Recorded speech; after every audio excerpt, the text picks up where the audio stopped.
제20대 대선 후보 이재명 후보입니다. 국민이 화합하는 새 나라에서 만납시다, 여러분. 국민의힘 제20대 대통령 후보 윤석열 후보를 맞이해 주시기 바랍니다. 국민 여러분과 함께 이 나라 제대로 한번 바꿔보겠습니다. 정의당 심상정 대통령 후보 국민 여러분들께 보고드립니다. 소신 투표 한 표가 대한민국의 미래를 바꿀 것입니다, 여러분.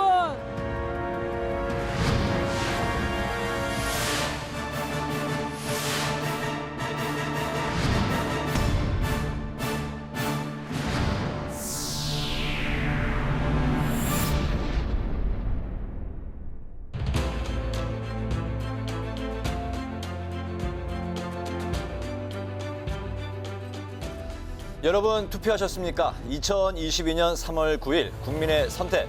대한민국 5년의 미래를 결정지을 제20대 대통령 선거에 막이 올랐습니다. 네, 오늘 오전 6시부터 전국 14,000여 개 투표소에서 일제히 투표가 시작됐는데요. 대선을 향한 뜨거운 관심을 입증하듯이 투표소마다 소중한 한 표를 행사하려는 유권자의 발길이 이어졌습니다. 현재 시각은 저녁 7시를 조금 지나고 있는데요. 일반 유권자들 투표는 모두 마무리가 됐고요. 코로나19 확진, 격리 유권자의 막바지 투표가 이뤄지고 있습니다. 지금으로부터 약 30분 정도 후면 투표의 마감과 함께 출구조사 결과가 발표되겠습니다. 이번 대선은 그야말로 역대급 초박빙의 대결이 펼쳐졌던 선거였습니다. 여야 후보가 깻잎 한 장 차이에 아슬아슬한 접전을 이어가 깻잎 대선이라는 재미있는 표현도 있었는데요. 정치 교체냐, 정권 교체냐, 맞대결로 뜨거운 관심을 모았던 이번 선거에서 유권자의 표심은 과연 어디로 향했을지 정말 궁금해지는 순간입니다. 네, 또 저 역시도 이번 선거만큼 이 결과가 궁금했던 적이 없었던 것 같습니다. 네. 대한민국 차기 지도자의 탄생, 저희와 함께 하시면 어떨까 싶은데요. 앞으로 90분간 생방송으로 투표와 개표 상황, 그리고 각 정당의 현장 분위기, 또 전문가와 함께 선거 결과 전망하는 시간 마련했으니까요. 국회 방송이 준비한 대선 특집 2022 국민의 선택과 함께 하시기 바라겠습니다. 네, 그럼 지금부터 본격적으로 시작하겠습니다. 현장에 나가 있는 기자들 차례로 연결해 보겠습니다.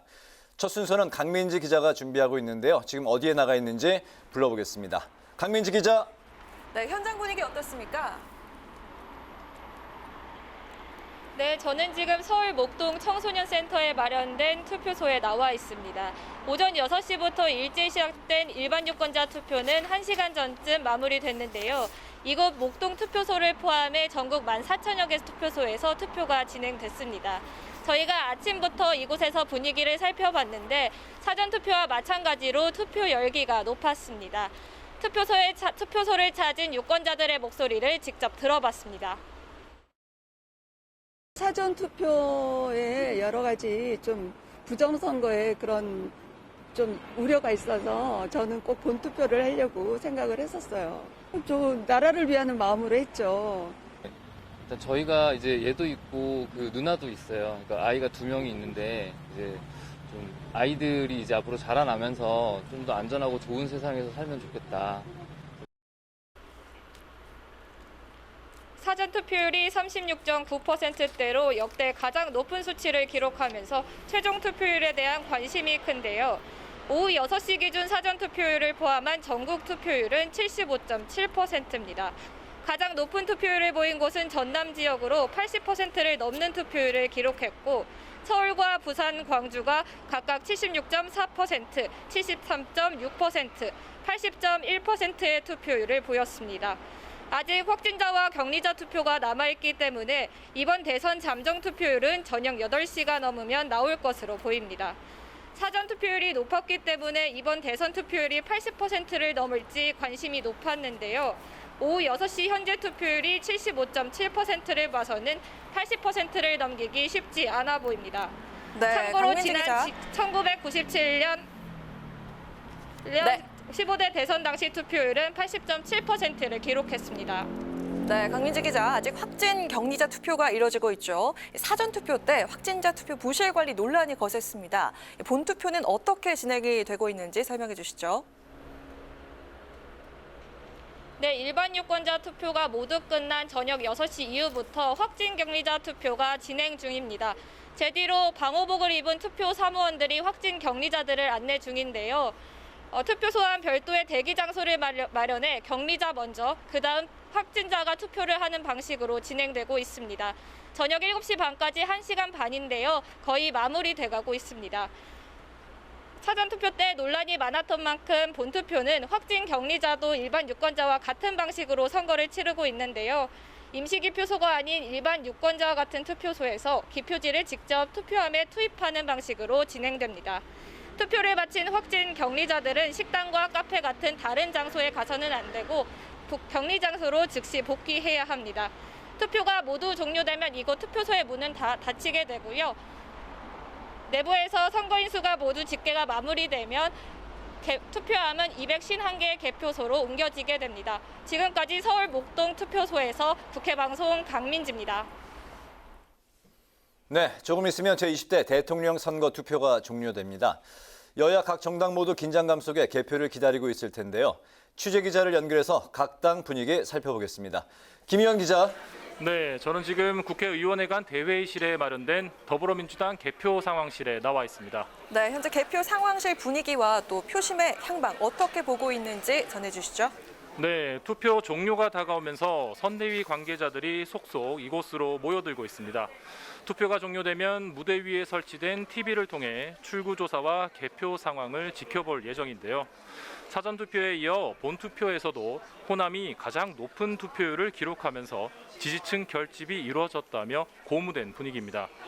또 막판 집중 유세를 벌인 수도권에서 상승세고 야권 단일화 역풍, 김만배 녹취록 공개 등도 막판 지지율 상승으로 이어질 거란 전망을 하면서 승리를 기대하고 있습니다. 네, 선대위는 어젯밤 자정까지 마지막 유세전을 펼치면서 선거운동을 모두 마무리했는데요. 오늘 이재명 후보와 지도부 움직임 어땠습니까?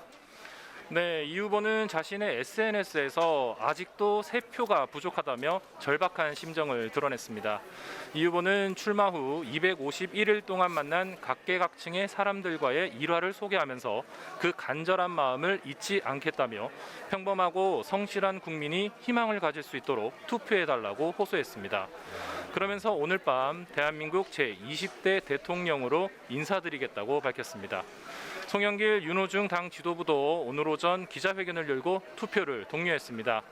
송 대표는 조금 부족하고 다 마음에 들진 않더라도 누가 더 일을 잘할 일꾼인지 꼼꼼히 따져보고 투표해달라고 호소했습니다. 이재명 후보는 오늘 별도 일정 없이 자택에서 머무르며 휴식을 취했는데요. 자택에서 개표 상황을 지켜보다 당선 윤곽이 나오면 이곳 개표 상황실을 찾을 것으로 보입니다. 지금까지 더불어민주당 개표 상황실에서 국회방송 김희연입니다. 네, 민주당 선거 상황실에 이어서 이번에는 이재명 후보 자택 상황 살펴보겠습니다. 현장에 취재기자 나가 있습니다. 현장 분위기 확인해 보겠습니다. 태윤영 기자. 네, 경기도 성남시에 있는 이재명 후보 자택 앞에 나와 있습니다. 네, 그곳에 지지자들이 좀 모여들기 시작했는지 궁금한데요. 현장 분위기 좀 전해주시죠.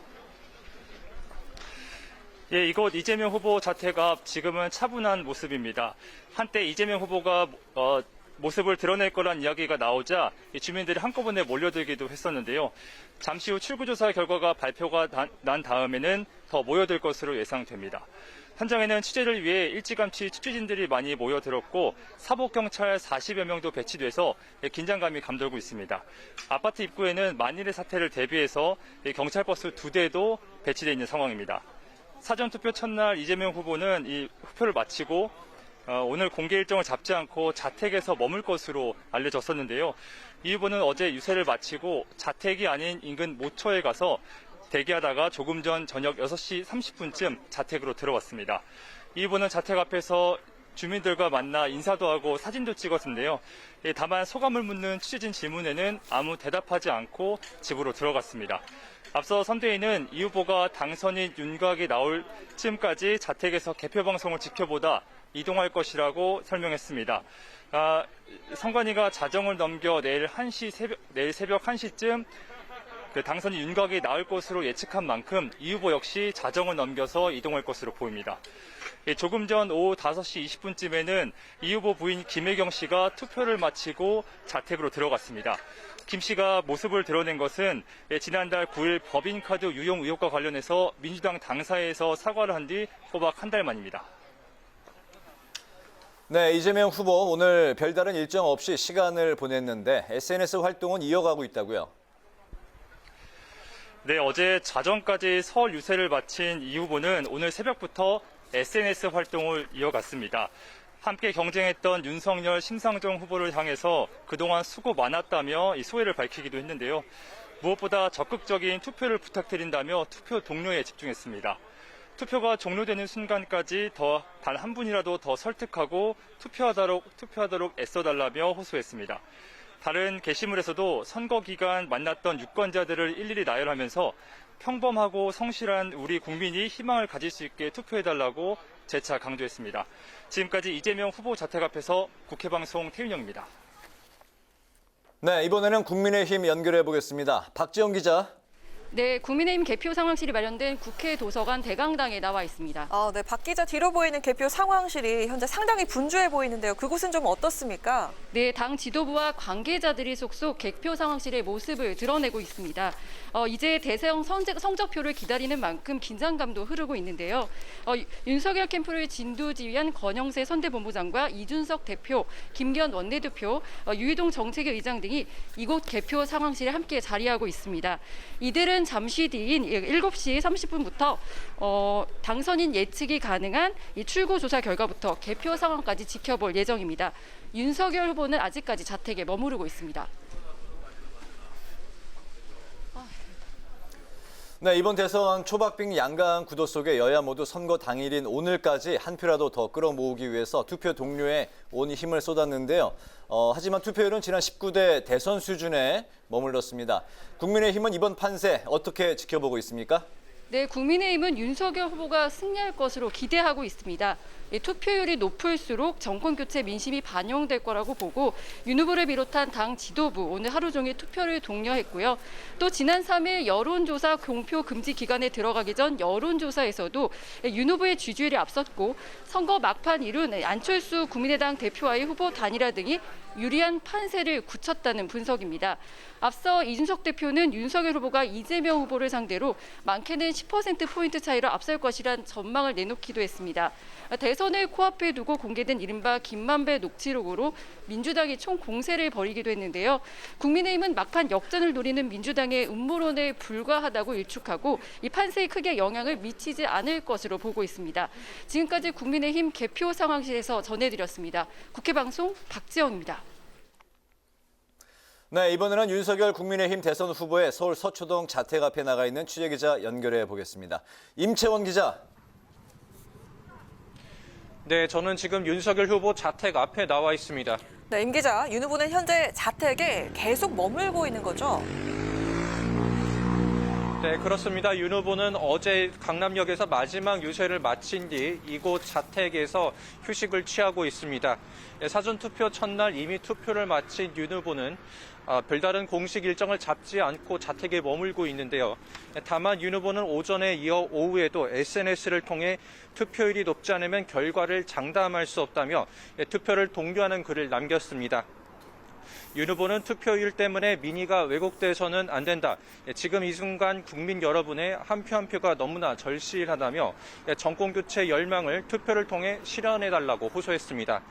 그러면서 윤 후보는 국민의 힘으로 정권교체를 이루고 대한민국을 바로 세우겠다고 강조했습니다. 윤 후보는 어제 자정까지 이어졌던 유세 활동을 마친 소감도 밝혔는데요. 제주부터 부산, 대구, 대전 그리고 서울로 이어지는 강인군이었지만 국민 여러분의 과분한 성원에 큰 감동을 받았다. 아직 여운이 남는다고 적었습니다. 네, 임 기자, 윤석열 후보 자택 앞 상황은 어떻습니까? 네, 이곳 자택은 조금씩 붐비기 시작하고 있습니다. 지지자들도 조금씩 모이기 시작했고 아파트 앞을 지나는 주민들과 취재진의 모습이 눈에 띕니다. 윤 후보는 자택에서 수시로 당 관계자들로부터 투표 상황을 보고받았는데요. 자택에서 TV로 밤 11시까지 개표 결과를 지켜본 뒤 자정쯤 당선인 윤곽이 나오면 여의도 국회 도서관에 마련된 당 개표 상황실로 이동할 예정입니다. 지금까지 윤석열 후보 자택 앞에서 국회 방송 임채원이었습니다. 다음은 정의당 개표 상황실로 가보겠습니다. 홍혜진 기자. 네, 저는 정의당 개표 상황실에 마련된 중앙당 회의실에 나와 있습니다. 네, 정의당 심상정 후보는 지지율 고전 속에 한때 선거 운동을 중단하기도 했었는데 결국 끝까지 완주를 했습니다. 심상정 후보는 자정쯤에 개표 상황실을 찾는다고 하는데요. 현재 그곳 분위기는 어떤지 전해주시기 바라겠습니다. 네, 투표 마감 시간이 다가오면서 당 관계자들이 이곳 개표 상황실에 모이고 있는데요. 여영국 대표와 배진교 원내대표 등 당 지도부도 조금 전 이곳에 도착하면서 분위기는 더 고조되고 있습니다. 심상정 후보는 당초 7시쯤 이곳을 찾을 계획이었지만 일정을 수정해서 개표 윤곽이 나오는 자정 무렵에 도착할 예정입니다. 지난 대선에선 6.17%의 득표율을 기록했던 심 후보, 이번 대선 기간에는 낮은 지지율로 고전했습니다. 하지만 높은 투표율이 막판 표심을 결집시킨 것으로 분석하며 6% 이상의 득표율을 기대하고 있습니다. 양당 독주 속에 유의미한 득표율을 거둬야 제3지대 정당으로서 다당제를 이끌어가는 토대를 마련할 수 있다는 판단입니다. 네, 심상정 후보 오늘 오전에는 고 노회찬 전 대표 묘소도 찾았는데요. 마지막까지 소신 투표도 호소했다고요? 네, 심상정 후보는 투표 당일에 진보정당의 상징이기도 한 고 노회찬 전 의원의 묘소를 찾았습니다. 심 후보는 여러 어려움 속에서도 기호 3번 정당의 자부심을 갖고 최선을 다했다는 소회를 밝혔는데요. 노 전 의원의 삼겹살 불판 교체로는 언급하며 70년이 지났지만 불판 가는 것이 여전히 어렵다면서 제3지대를 지키는 고충도 토로했습니다. 그러면서 노 전 의원의 유지대로 소신 있게 다원적 민주주의 새 시대를 열겠다는 의지를 다졌습니다. 네 번째 대선에 도전하는 심 후보죠. 진보정당 대선 후보로서 비주류가 주류가 되는 사회를 만들어 사회적 불평등을 해소하겠다고 외쳤는데요. 세상을 바꾸기 위해선 35년의 양당 정치를 끝내고 다당제 정치를 실현해야 하는데 그 방법이 바로 심상정에게 소신 투표하는 것이라고 강조했습니다. 성평등 대한민국, 주 4일제 복지국가, 녹색기후 선진국, 노동이 당당한 나라를 만들겠다고 약속했던 심 후보의 외침에 국민들이 얼마만큼 화답해 줄지 관심입니다. 지금까지 정의당 개표 상황실에서 국회방송 홍혜진입니다. 네, 이번 대선의 가장 큰 특징 중 하나가 바로 높은 사전투표율이었는데요. 36.93%로 지난 2014년 사전투표 도입 이후 역대 최고치를 기록했습니다. 여야는 서로 자신의 진영에 유리할 것으로 해석을 하고 있는데요. 역대급 사전투표율이 이번 대선에서 어떤 결과로 나타날지 관심입니다. 김동길 기자가 보도합니다. 지난 4일과 5일 이틀 동안 실시된 제20대 대통령 선거 사전투표율은 36.93%. 유권자 3분의 1 이상이 이미 선택을 마친 건데 지난 2014년 사전투표 도입 이후 최고치로 역대 기록을 갈아치웠습니다. 초박빙 판세와 사전투표를 하루 앞두고 성사된 야권 후보 단일화로 양측 진영의 지지층이 결집했다는 분석입니다. 여기에 신분증만 있으면 어디에서나 투표할 수 있는 편리함과 코로나19 확산세가 영향을 미쳤다는 분석도 나옵니다. 지역별로는 전남의 사전투표율이 51.45%로 가장 높았고 전북 48.63%, 광주 48.27% 순으로 호남권의 사전투표율이 높았는데 여야는 저마다 긍정적으로 해석했습니다. 민주당은 자신들의 텃밭인 만큼 여권 성향의 지지자들이 결집해 투표에 나선 것으로 보고 이재명 후보에게 유리할 것으로 예측했습니다.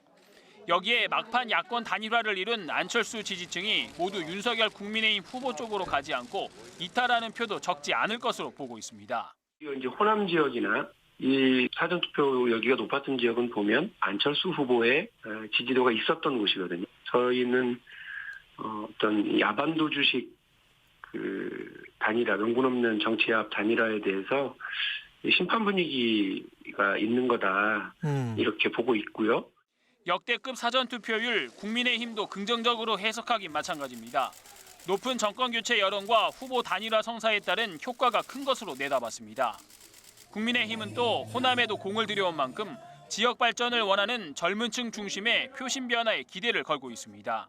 특히 2030 세대 청년들이 전국 사전투표소에 줄을 이었다고 하는데 여러분께서 기대하시는 공정과 상식의 가치를 윤석열 후보와 우리 당은 다시 한번 가슴에 새기고 결코 잊지 않을 것입니다. 사전투표율이 가장 낮았던 곳은 33.65%를 기록한 경기도.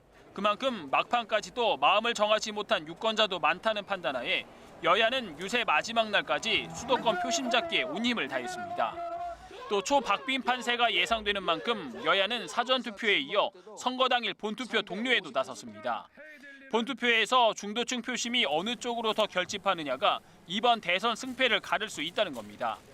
사전투표함은 코로나 확진자 투표까지 마감되는 저녁 7시 30분 이후 본투표함과 함께 개표장으로 가게 됩니다. 국회방송 김동길입니다. 네, 잠시 후 저녁 7시 30분 출구조사 결과가 발표가 되는데 이번 대선에는 지상파 방송 3사 외에 JTBC가 독자적으로 출구조사를 실시했습니다. 초접전 양강 구도 속에 지지자 결집이 두드러진 만큼 출구조사 예측 결과에 비상한 관심이 쏠리고 있습니다. 임채연 기자가 보도합니다. 대선 출구조사 결과 발표에 대한 관심이 어느 때보다 높아졌습니다. 여론조사 공표금지 기간 직전인 지난 2일까지 이재명 더불어민주당, 윤석열 국민의힘 후보가 오차 범인의 박빙 승부를 펼치면서 승패를 가늠하기 어려워졌기 때문입니다. 특히 사전투표율이 역대 최고치인 36.9%를 기록하면서 결과 예측이 까다로울 것이라는 전망도 나옵니다. 공직선거법상 출구조사는 본투표 당일 투표 시간에만 할 수 있고 사전투표는 출구조사에서 제외되기 때문입니다. 대선 출구조사는 선거구가 많은 총선에 비해 전국 단일 선거구의 표본수가 크기 때문에 대체로 높은 적중률을 보여왔습니다. 지상파 방송 3사의 지난 대선 출구조사를 보면 예상 득표율과 실제 개표 결과가 조금씩 차이가 났지만 비교적 정확한 예측 결과를 냈습니다. 18대 대선의 경우 박근혜 후보의 출구조사 예측 득표율은 50.1%로 실제 득표율 51.6%와 비슷했고 19대 대선 문재인 후보의 예측 득표율은 41.4%로 실제 득표율 41.1%와 거의 같았습니다. 출구조사의 정확도를 높이기 위해선 정확한 현장 출구조사와 함께 보정값이 중요합니다. 보정값은 역대 조사 데이터와 여론조사 공표 금지 기간에 실시하는 전화 여론조사 등을 근거로 정하는데 어디에 얼마만큼 가중치를 둘지가 핵심 노하우로 알려졌습니다. 이를 위해 방송 3사는 전화조사 샘플을 2~3천 명에서 10,000명으로 늘리고 응답 데이터로 여러 시뮬레이션을 진행한 것으로 전해졌습니다. 지상파 3사 출구조사는 한국리서치, 코리아리서치, 입소스 코리아 등 조사기관 3곳이 맡아 전국 330개 투표소에서 진행됐습니다. 이번에 첫 출구조사에 나선 JTBC도 사전투표 경향이 반영되도록 여론조사 공표 금지 기간에 추가로 대규모 전화 면접과 온라인 패널 조사를 통한 심층 조사를 진행했습니다. 출구조사 결과는 저녁 7시 30분에 발표되는데 코로나 투표로 인해 발표까지 시간 여유가 생긴 만큼 과거와 달리 저녁 6시까지 실시한 조사 결과가 모두 분석에 활용됩니다. 국회방송 임천입니다.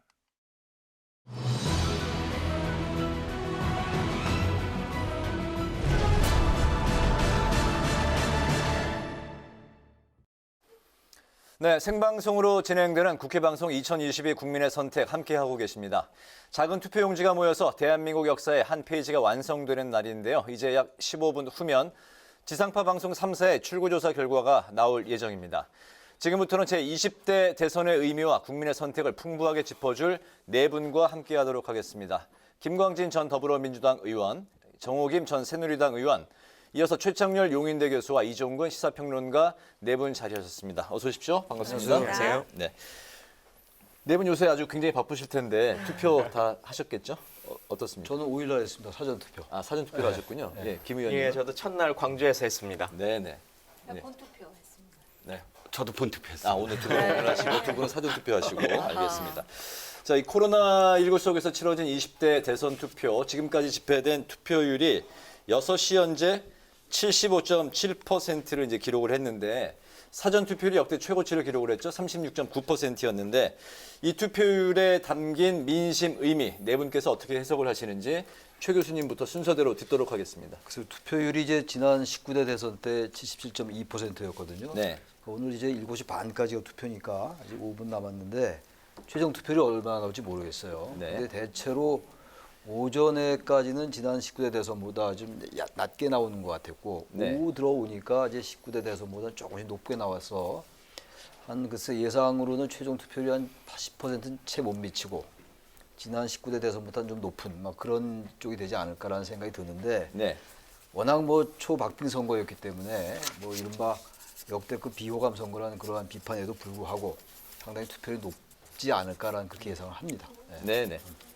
네, 김 의원님. 일단 다른 것보다 사전 투표율이라고 하는 것이 가장 높게 나온 선거이고요. 그러니까 사전 투표가 이제 제도적으로 좀 안착됐다라는 생각은 드는 것 같습니다. 갈수록 많은 분들이 전국에서 편하게 할 수 있는 사전 투표로 더 제도를 좀 바꿔 나가실 것 같고요. 실은 민주당의 지지자분들이 투표장에 가지 않을 수 있는 확률이 좀 높다라는 게 염려가 좀 많았었는데 최종적으로 투표율은 높게 나온 상태. 그래서 많은 분들이 다 투표를 참여하셔서 저희로서는 그래서 좀 기대를 많이 좀 갖고 있고 그렇습니다. 네, 이종근 평론가님 먼저 들어볼까요? 네, 정권 교체를 원하는 그런 층에서 본투표를 좀 더 선호하는 여론조사 결과가 많이 나왔고요. 또 정권 재창출, 정권 승계를 원하는 유권자층에서는 사전투표를 더 선호한다라는 여론조사가 나왔습니다. 그래서 사전투표가 많은 것은 혹시 이재명 후보 측이 더 유리하지 않느냐. 또 그 사전투표가 그만큼 되니까 역으로 또 재결집을 하는 게 아니냐. 이런 해석이 많이 나왔어요. 그런데 현재 6시 75%라면 전체적으로 봤을 때 19대의 본투표가 51%였거든요. 네. 그러면 51%보다 적어지지 않을까. 전체적으로는 80%에 육박하긴 하더라도 일부에서 예상하는 대로 80%를 넘어서서 뭐 87년도에 어떤 그런 89% 대선 87년도 대선에 89%에 육박하는 게 아닌가라는 기대는 이제 접어야 될 것 같고요. 전체적으로는 한 77%를 좀 상회하는 정도의 수준으로 마감될 것 같습니다. 알겠습니다. 네. 역대 최대의 비호감 대선이었습니다. 그리고 심지어는 그 후보자 부인 리스크 때문에 마지막 그 서울 광장, 청계 광장의 그 축제와 같은 분위기에 그 부인들이 등장하지 못하는 유사 이래 이게 최초의 대선 아니었나 이런 생각이 들고요. 또 각 당에서 지지자들을 결집하는데 굉장히 촉각을 세웠고 실제로 침묵하는 그런 중도층이라든지 무당층보다는 자기 지지자 그리고 진영 갈라치기 이러한 모습 때문에 눈살이 찌푸려지는 대선이기도 했었는데요.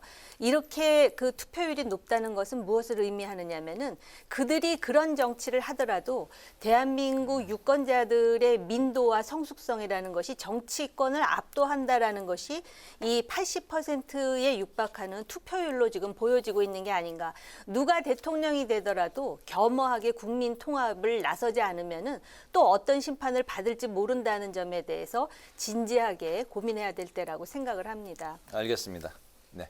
네, 이제 곧 지상파 3사 출구조사 결과가 발표가 되는데요. 더불어민주당과 국민의힘 한껏 긴장된 마음으로 그 결과를 기다리고 있을 겁니다. 당사를 현장 연결해서 여야 표정 살펴보도록 하겠습니다. 네, 이 시각 현재 더불어민주당과 국민의힘 양당의 개표 상황실의 모습입니다. 네, 상황실에 아주 양당의 상황과 관련된 분들이 총 집합해서 아주 그냥 뭐 한치에 발도 디딜 틈이 없이 꽉 차 있네요. 네, 상당히 지금 긴장된 모습이 역력해 보이는 모습인데요. 네, 출구조사 40초 전 상황입니다. 그래서 발표가 직전인 상황인데 양당 모두 아주 긴장된 모습 속에 여야 지도부 모습이 앞줄에서 현재 보이고 있는 상황이고요. 네, 이제 곧 출구조사 결과가 발표가 되겠습니다. 네, 이제 30초 후면은 발표가 될 텐데 모두 숨죽이고 출구조사 결과를 지금 지켜보고 있습니다. 개표 상황실에 모두가 지금 모여서 긴장된 모습으로 기다리고 있습니다. 결과 발표가 10초 정도 남았습니다. 출구조사 결과가 발표되는 순간 양당의 분위기만 봐도 결과가 어떻게 나왔을지 짐작이 될 것 같은데요. 이제 4초, 3초, 2초, 1초. 네, 어느 당이 환호를 할까요? 민주당 쪽에 아니요? 예, 국민의힘 개표 상황실에서 박수가 더 크게 나오고 있고. 지금 더불어민주당 쪽에서 엄지를 치켜들고 좀 초박빙으로 지금 나오고 있어서 일단은 양당의 환호 분위기가 나오고 있습니다. 지금 송영길 대표가 아주 크게 미소를 짓고 있는 모습이 나오고 있는데요. 네, 저희는 국회 방송에서는 약 10분 후에 이 개표 결과, 결과는 출구조사 어느 정도? 결과를 이제 저희가 이제 발표를 할 텐데 대충 짐작이 가능한 양쪽의 모습이죠. 분위기를 봐서는 아주 초박빙이 상황이 지금 출구조사 결과로 나오지 않았을까. 지금 민주당은 아직까지 환호를 하고 있는 반면에 국민의힘은 좀 적막이 흐르고 있는 모습입니다. 네. 그러면 패널과 함께 이야기를 좀 나눠보도록 하겠습니다. 출구조사 결과가 이제 발표가 됐는데 저희 국회 방송이 사정상 10분 후에 40분에 이제 발표를 할 텐데요. 여야의 모습을 이제 살펴봤습니다. 우리 김광진 의원님, 정우긴 전 의원님, 여야의 모습 보셨는데 두 분의 지금 현재 심경부터 한번 들어볼까요? 분위기 어떻게 감지가 됐습니까? 일단 양측에서 다 박수를 쳤는데요. 진짜 이번 선거는 마지막까지 지켜봐야 될 것 같고, 흔히들 이제 개표를 하면 당선 유력이 나온 다음에 확정을 하는데 과연 유력이라는 마크를 이번에 쓸 수 있을지 거의 마지막 한 표까지를 개표해야 확정을 선정할 수 있지 않을까라는 생각이 드는데 오늘 밤 새실 분들이 많으실 것 같습니다. 정 의원님. 누가 되든 이건 신승이지 압승은 아닌 것 같습니다. 제가 이미 서두에도 말씀을 드렸지만은 그래서 겸손하라는 얘기를 그냥 제가 아무 생각 없이 했는데 진짜 겸손해야 될 것 같다라는 생각이 들고요. 그리고 그 유명한 야구 선수가 끝날 때까지 끝난 게 아니다라는 유명한 말을 요기베라라는 야구 선수가 했는데 정말 이렇게 긴장감 있는 대선이 있었을까? 아마 오늘 밤 잠 못 이루시는 분들이 굉장히 많을 것 같다라는 생각이 들고요. 저는 벌써부터 이 대선도 중요하지만 대선 이후에 대한민국의 정치인들이 어떻게 이 파고를 넘어야 되는지에 대해서 벌써부터 고민이 되기 시작합니다. 알겠습니다. 출구조사 이제 신뢰도라고 이제 봐야 될까요? 어쨌든 지금 분위기로 봐서는 아주 붙어 있는 상황인 것 같은데 여기에 이제 또 사전 투표라는 이제 변수도 있기 때문에 약간 어디가 우세하게 나왔더라도 안심할 수 없는 상황일 것 같은데 두 분의 생각은 어떻습니까?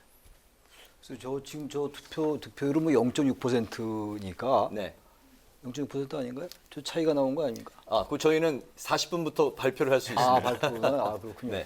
어쨌든 간에 워낙 이 결과가 그야말로 내일 새벽에 최종 발표가 나기까지 모를 것 같아요. 그리고 이제 아까 우리 정 의원 말씀처럼 워낙 이게 박빙으로 되면 누가 이기더라도 불복 얘기가 좀 나올 것 같아요. 지난 사전투표 때 선거관리위원회의 부실한 투표 관리 때문에 이 차이가 좀 많이 난다면은 설령 진 쪽에서 그런 얘기를 하더라도 좀 얘기가 되다가 그게 이제 명분이 상실될 텐데 워낙 차이가 적게 나서 이기는다면 누가 이기더라도 말이죠. 반드시 문제가 될 것 같아서 그게 제일 우려가 됩니다. 제가 사실은 사전투표 논란이 있을 때 그런 생각을 많이 했었는데 누가 이기더라도 큰 문제겠다. 단순하게 무슨 갈라지고 적대적으로 지정이 갈라지고 이런 차원이 아니라 이건 그야말로 제도와 수치의 문제이기 때문에 그게 가장 걱정이 됩니다. 현재로서. 알겠습니다. 이종근 평론가님.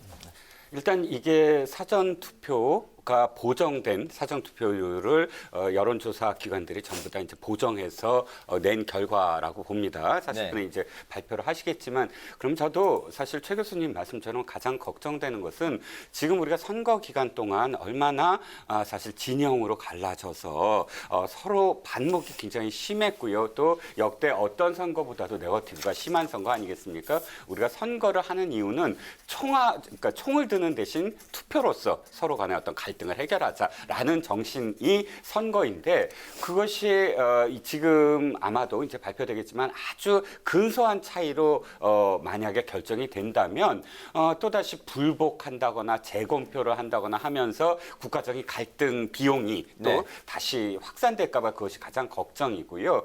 어찌됐든 어떤 선거 결과가 나오든 사실은 승복하는 것이 우리가 근대에서 현대로 넘어오는 민주주의가 정착하는 어떤 가장 기본적인 약속이니까 부디 어떤 결과가 나오든 양쪽 진영이 통합하는 어떤 계기로 승화됐으면 하는 바람입니다. 이번 대선 과정에서 참 변수들이 많았습니다. 코로나19, 또 MZ세대로 불리는 그 청년 세대, 그리고 이제 최근에 그 여권, 야권 단일화까지 살펴봤는데 최종 그 승패를 가를 그 최대 변수가 혹시 있었다면 네 분은 어떤 걸 꼽으실까요?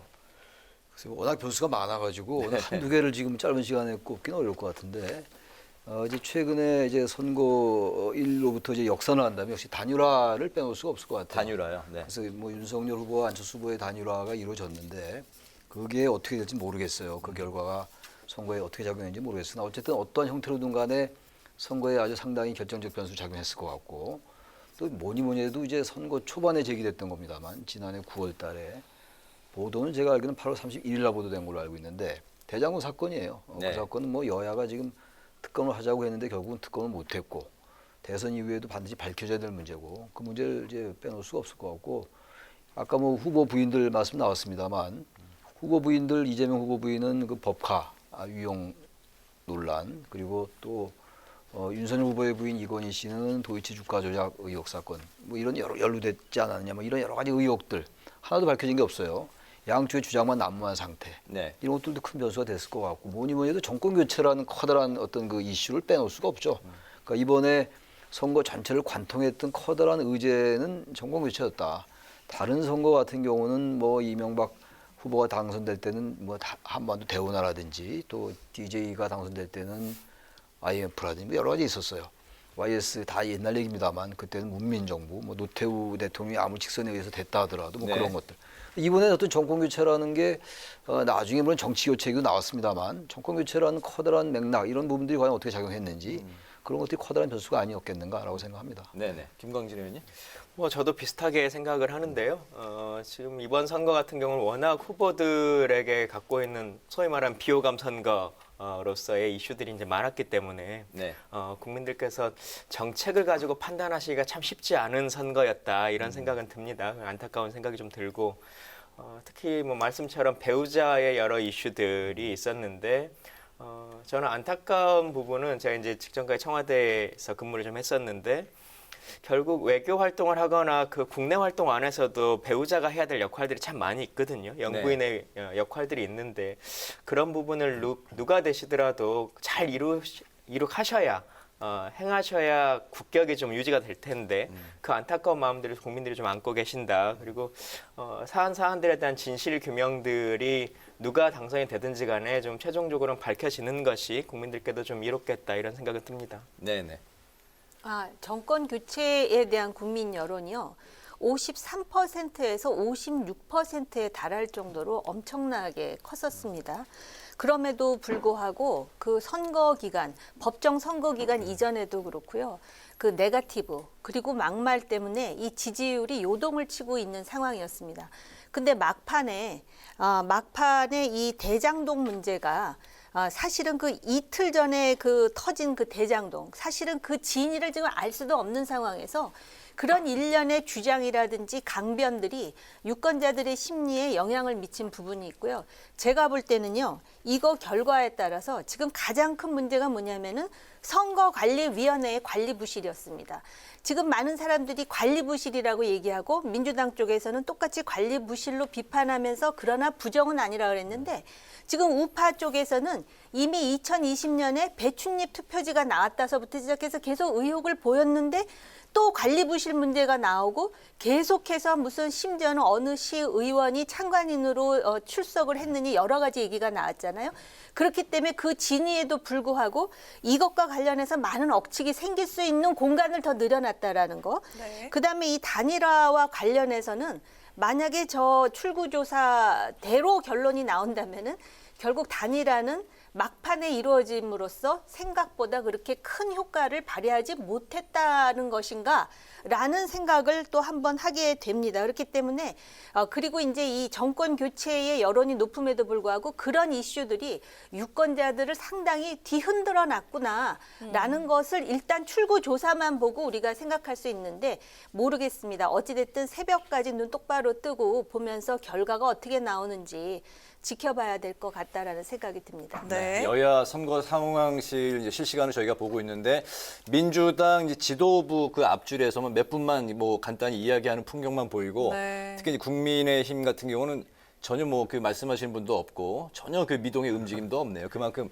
양쪽에 지금 긴장감을 대변해주고 있는 것 같습니다. 이종근 평론가님 말씀 들어볼까요? 가장 한숨을 쉴 그 사람들은 기자들일 것 같아요. 밤을 새워서 그렇죠. 지금 지켜봐야 될 테니까요. 네. 저는 가장 큰 변수가 2030 세대의 표심이라고 봅니다. 왜냐하면 단일화, 많은 분들이 변수라고 하지만 이제 상수가 돼버렸어요.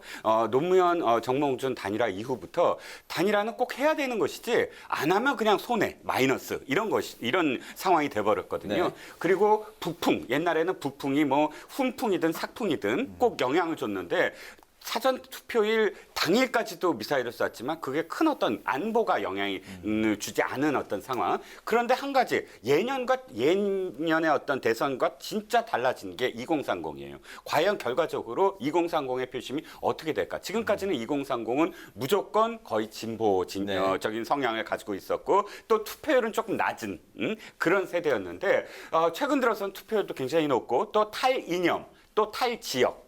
지역도 예를 들어서 뭐 호남이나 영남에 있는 2030이 있고 아버지, 할아버지 세대의 어떤 그 지역 갈등을 그대로 받아들이지 않는 어떤 상황이 돼버렸거든요. 그래서 2030의 탈이념, 탈지역, 탈정치 이런 탈진영, 이런 성향이 과연 이번에 적극적인 어떤 투표를 할 것이냐, 그리고 진보적이지 아니한 어떤 표심을 보일 것이냐, 그리고 젠더 갈등, 즉 남녀의 어떤 그런 2030의 서로 간의 표심이 다르다라는 지금까지의 어떤 언론 보도가 실제로 맞느냐, 2030 여성도 그럼 결집을 했느냐, 이런 것들이 변수로 작용해서 결정적으로 지금 어떤 그러니까 득표율에 영향을 주지 않을까 싶습니다. 알겠습니다. 네, 이제 출구조사 결과를 저희가 이야기를 할 수 있습니다. 윤석열 후보가 예측되는 결과 48.4%, 이재명 후보 예측은 47.8%로 윤석열 후보가 약간 우세한 상황인데요. 불과 0.6%포인트 차이네요. 애초에 국민의힘 같은 경우에는 좀 큰 격차로 이길 것을 예상했기 때문에 네. 방금 전에 조금 좀 잠잠한 모습을 보였던 것 같습니다. 그러니까 막판에 여론조사 상황이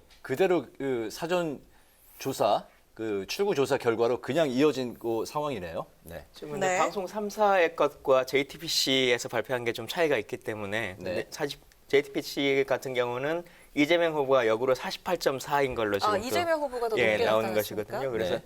그리고 윤석열 후보는 얼마 나왔습니까? 예, 윤석열 47%. 후보는 47.7. 네. 47.7, 0.7%포인트로 이번에는 이재명 후보가 JTBC 출구조사에서는 이기는 앞선 것으로. 결과가 나왔네요. 그래서 네. 정말 누가 이길지 모르는 그런 조사 결과인 것 같습니다. 그러면 아까 이제 민주당이 처음에 잠잠했다가 중간에 박수를 치고 국민의힘이 처음에 박수를 치다가 잠잠해진 게 JTBC 출구조사에서 이렇게 바뀐 결과 상황이었군요. 서로 자기가 좋은 것을 본 것 그렇게 같은데. 유추를 할 수 알겠습니다. 있겠습니다. 네, 분께 또 질문을 드려볼까 하는데요. 이번 대선에서 전례 없는 풍경이 있었습니다. 바로 종적을 감춘 후보 배우자들 모습인데요. 현재 어디서 개표 상황을 보고 있을지 궁금하고 또 당락의 윤곽이 조금씩 드러나면 역시 새벽녘에 드러날 텐데 공식적으로 언제 모습을 드러낼지 한번 유추를 해보도록 하겠습니다. 자, 먼저 최창렬 교수님. 글쎄요, 아까 말씀하신 것처럼 후보 부인들이 모습을 나타내지 않았어요. 네. 대개 이제 투표할 때는 부부가 같이 이렇게 투표를 하는 게 우리 일상적으로 익숙한 광경인데 그런 모습도 보이지 않았고, 그리고 이제 특히 이제 두 후보의 그 부인이 다 사과를 했잖아요. 네. 대국민 사과를 했단 말이죠. 그런 부분들이 바로 이제 이번 대선이 워낙 그 네거티브가 많았던 것까지 연결되는 거란 말이죠. 그러니까 후보 본인의 리스크도 리스크입니다만 후보 부인의 리스크도 후보 본인들의 리스크 못지 않았다라는 거예요. 그런 것들이 어쨌든 이번 대선을 대단히 이례적으로 만들었던 것이고, 전체적으로 볼 때 흔히들 뭐 숱하게 얘기했던 겁니다만 역대 그 비호감 선거라고 얘기하는 그 하나의 맥락이다라고 생각합니다. 네네. 뭐 결과가 나오면 자연스럽게 배우자들도 등장은 하실 걸로 예상은 됩니다. 지금은 후보도 집에 다들 계시기 때문에 배우자랑 함께 가족들과 있으실 걸로 예상은 되고 있고요. 것으로 예상하고 있군요. 다만 이제 결과가 나오면 일반적으로는 이제 후보가 지금 개표를 하고 있는 당 선거 사무실로 이제 찾아가는 행위를 하고 그 이후에 뭐 광화문이나 이런 곳에서 또 이제 마지막 한번 퍼포먼스를 하는 형식들을 하는데 그때 참여를 하실 건지 아니면 이제 내일 아침에 이제 최종 발표가 나면 그때 정도 얼굴 비치실지는 좀 지켜봐야 될 것 같습니다. 언제 등장할지는 지켜봐야 되겠다. 글쎄요. 출구조사가 너무 황당하게 나와가지고 네, 어떻게 보셨습니까? 그래서 지금 후보 배우자와 관련한 주제로 지금 우리가 잠시 얘기를 나누고 있는데요. 제 생각은 그래요. 네. 누가 되든 이 출구조사 비율대로 나오면은요. 오늘 밤에 나오지 말아야 돼요. 자숙하는 모습으로 당분간 더 있어야 된다. 누가 되든 그런 생각이 들고요. 그리고 지금 JTBC와 지상파 3사가 어떻게 저런 퍼센트 차이로 저런 결과를 내느냐. 저거는요. 어떻게 보면 유권자들이 투표한 결과잖아요. 물론 이게 엑시폴, 즉 출구조사이기 때문에 이대로 나온다고 누구도 장담할 수는 없습니다만 대체로 예년에 선거를 보면 대충 비슷하게 나오더라고요. 근데 정말 저렇게 나오면은요. 네. 이겼다 그래갖고 광화문에서 축제 벌일 상황은 아니라고 봅니다. 그리고 저게 유권자의 명령이 뭐냐. 너 되더라도 0.몇 %, 1% 차이도 안 돼. 국민 통합하고 겸손해야 된다라는 모습인데 오늘 이겼다고 광화문에 가서 축제를 한다고요? 저는 저 퍼센트대로 나오면 절대 그런 거 해서는 안 된다고 생각합니다. 네, 어떻게 보십니까? 예, 미국의 유명한 정치 컨설턴트 리 애트워트가 이런 얘기를 했죠. 승리는 모든 것을 다 흡수해버린다. 저는 아마도 승리하는 후보는 내일 여러 가지 어떤 행사 중에 아마도 현충원 참배가 제일 우선되지 않겠습니까? 그러면 현충원 참배 때 사실 그 후보자 부인이 동반할 가능성이 좀 높아 보입니다. 물론 저도 정 의원 말씀처럼 이 중간에 그러니까 그 이겼다고 해서 당사에 함께 나가거나 혹은 네. 뭐 광화문에 나가거나 하는 그런 그때 등장하는 건 어떻게 보이냐면 이기길 기다렸다가 이기는 순간 함께 이렇게 숟가락 하나 얹는 그런 모습으로 비춰질 것이거든요. 그래서 네. 아마도 그런 등장은 국민들한테 역효과라고 아마 판단을 할 겁니다. 알겠습니다. 두 분이 이제 그 이번 출구조사의 결과에 담긴 의미까지 말씀을 하셨는데 그렇다면 이제 우리 최창렬 교수님과 또 김광진 의원님의 생각도 한번 들어보고 싶습니다. 이번 그 출구조사 결과 그리고 이번 개표 과정에서 눈여겨볼 관전 포인트가 있다면 어떤 게 있을까요? 그래서 지금 쭉 나오는 이제 출구조사를 지역별로 보니까 호남 같은 경우는 완전 이재명 역시 후보에게 과거 못지않게 이제 몰표가 갔어요. 최종 결과가 어떻게 나올지 모르겠습니다만 그래서 여전히 우리 사회의 그 갈등이라는 게 여러 측면이 있잖아요. 세대별, 뭐 이념별, 지역별 많이 있는데 그 중에서도 지역별 이제 이른바 갈등은 좀 완화됐다고 생각했는데 전혀 그렇지 않다라는 걸 또 한번 느꼈고요. 한국 사회가 정말 얼마나 이 통합이 힘들까. 왜냐하면 제가 87년도 이후에 쭉 민주화 이후에 봤습니다만 저 결과가 어떻게 나올지 모르겠는데 일단 JTBC하고 방송사마다 다르니까. 네. 일단 순위가 다르잖아요. 순위 자체가. 네. 전혀 할 수 없는 것이고 순위가 다르지만 누가 이기더라도 1% 내외인 것 같아요. 네. 포인트 차 내외인데 저래가지고 이겼다고 할 수가 없는 거죠. 그야말로. 네. 마지막에 개표를 다시 해봐야 된다는 얘기가 나올 정도일지 모를 정도예요. 정말로. 네. 그래도 과거에 아무리 박빙이라 하더라도 제가 기억하기에 16대 같은 경우에 2.3%포인트였고 차이가. 네. 18대 때 박근혜 문재인 후보와의 차이가 3.5%로 제가 기억하거든요. 그래도 어쨌든 간에 2, 3%가 넘었는데 이게 만약 아까 저대로 간다면 이게 1% 미만이잖아요. 네.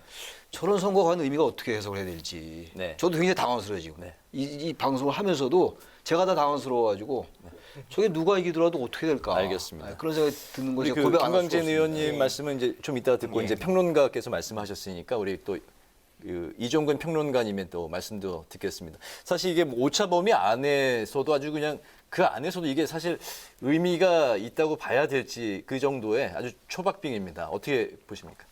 일단 안타까운 건 양 진영이 지금 아주 극단적으로 부딪혔거든요. 네. 근데 그 부딪힌 결과가 오차범위 내도 아니고 1%포인트 차도 아니고 둘 다 출구조사를 한 두 기관 다 지금 0.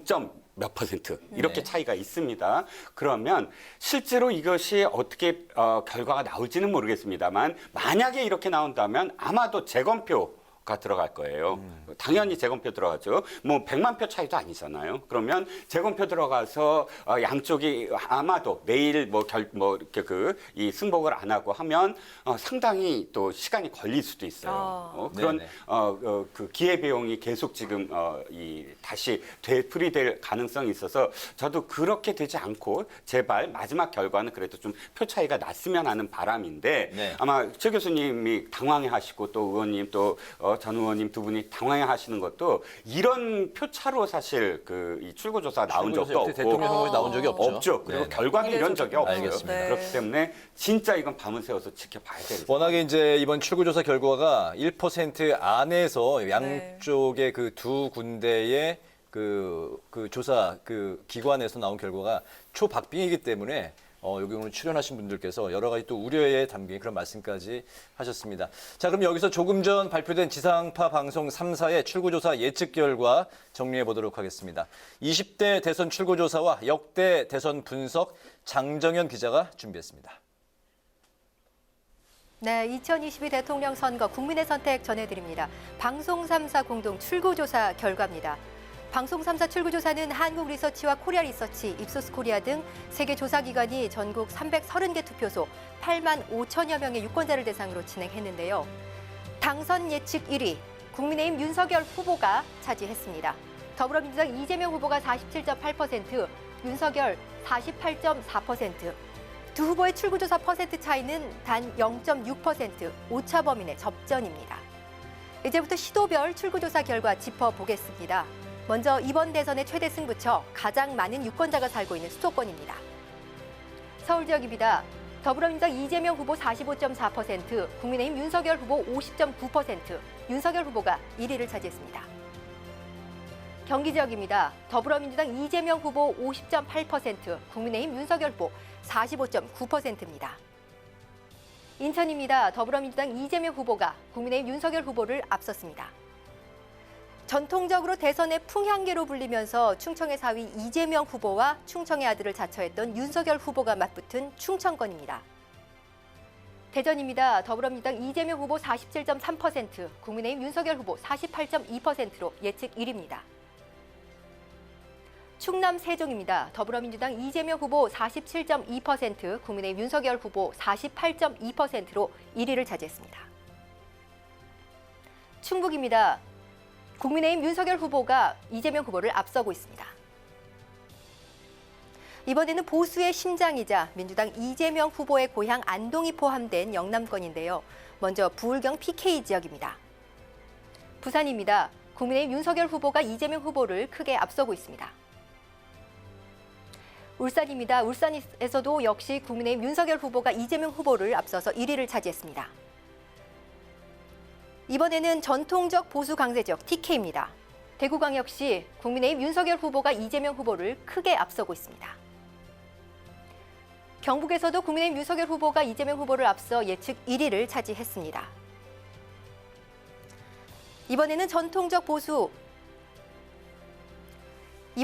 민주당의 텃밭인 호남권을 살펴봅니다. 이 지역 유권자 중 절반이 사전투표를 했을 정도로 투표열기가 특히나 뜨거웠던 곳인데요.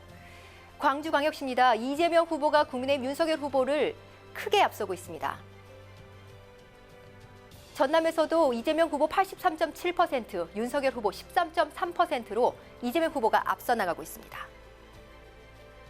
전북에서도 이재명 후보가 예측 1위를 차지했습니다. 이번에는 강원입니다. 더불어민주당 이재명 후보 41.2%, 국민의힘 윤석열 후보 54.3%입니다. 제주에서는 이재명 후보 52.2%로 윤석열 후보를 앞서 나가고 있습니다.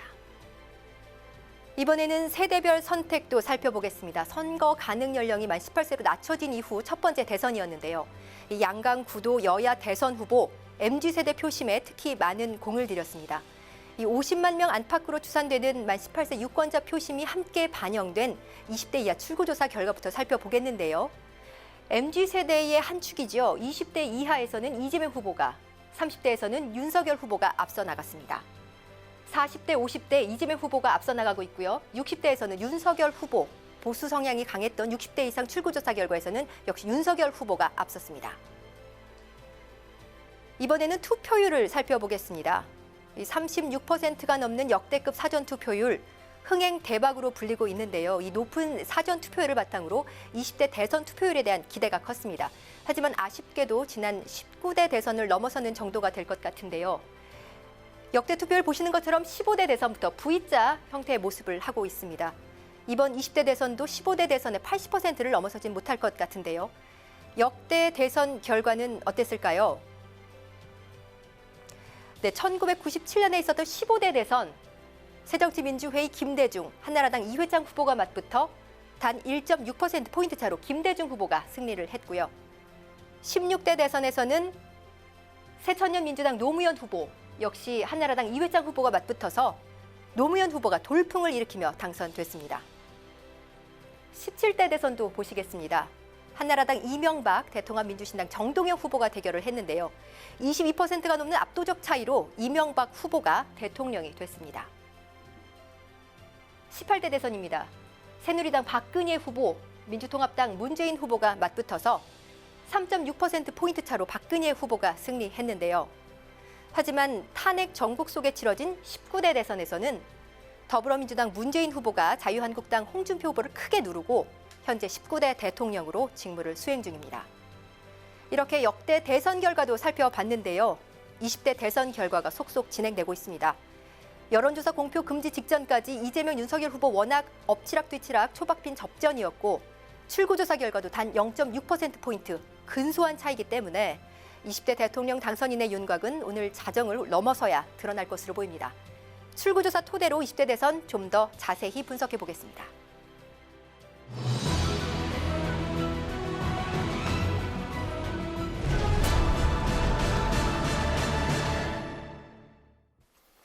네, 지상파 3사가 발표한 출구조사 결과 그리고 역대 대선 데이터까지 정리해봤는데요.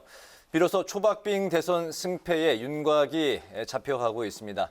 이번 출구조사 결과로 나타난 유권자들의 표심, 세대별, 지역별로 어떤 양상이 두드러졌는지 좀 더 자세히 짚어보도록 하겠습니다.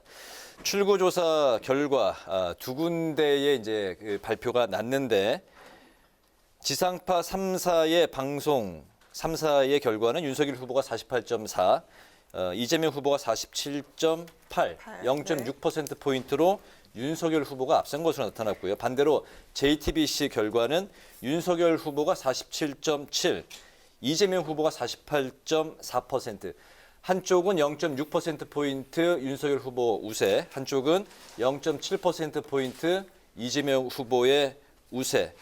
당초에는 그 더불어민주당이 3%포인트로 격차로 이길 걸로 예상을 했었고 국민의힘은 더 큰 차 10%포인트 정도 격차로 이길 것이라고 자신을 했는데 어쨌든 출구조사 결과는 박빙의 초박빙 상태입니다.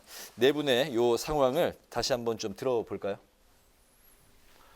글쎄요, 뭐 일단 그 JTBC하고 방송 3사가 순위가 다르니까 순위가 같으면서 뭔가 차이가 좀 다르다면 뭐 얘기가 좀 되겠는데 순위가 다르잖아요.